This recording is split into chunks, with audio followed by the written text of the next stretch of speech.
آگے کے آنے والے ڈرامے میں آپ لوگ دیکھیں گے کہ حریم اپنے کمرے میں رو رہی ہوگی اور حریم کافی زیادہ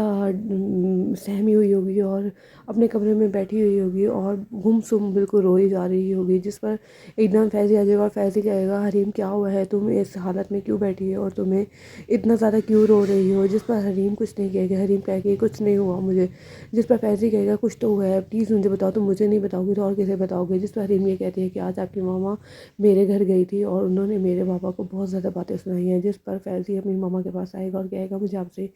یہ امید نہیں تھی کہ آپ یہ کریں گی، آپ حریم کے گھر کیوں گئی اور حریم کے گھر والوں کو آپ بار بار جا کے باتیں کیوں سناتی ہیں، جس پر فیضی کی ماں یہ کہتی ہے کہ مجھے میرے سامنے ان کی کوئی ویلیو نہیں اور مجھے تمہیں پتہ ہے کہ اس طرح کے ایٹیٹیوڈ بالکل نہیں پسند، جب تم مجھ سے اس ایٹیٹیوڈ میں بات کرتے ہو تو تم مجھے بالکل اچھے نہیں لگتے، اور یہ کہے گی کہ حریم کے گھر والوں کی میرے سامنے کوئی اوقات نہیں، نہ ہی حریم کی کوئی اوقات ہے، جو بھی میں نے کہا حریم کے گھر والوں کو بالکل سچ ہی کہا، حریم نے تمہیں جان سے میں صرف تمہاری دولت کی وجہ سے دیا ہے اور وہ تمہاری دولت کے پیچھے ہی اس گھر میں آئی ہے اور اس کے تم سے کوئی مطلب نہیں۔ دوسری طرف حریم سے وہ اپنی خدمتیں کروائی جا رہی ہے، کہکشاں کا رویہ دن بدن حریم کے ساتھ بہت برا ہوتا جا رہا ہے، اور دوسری طرف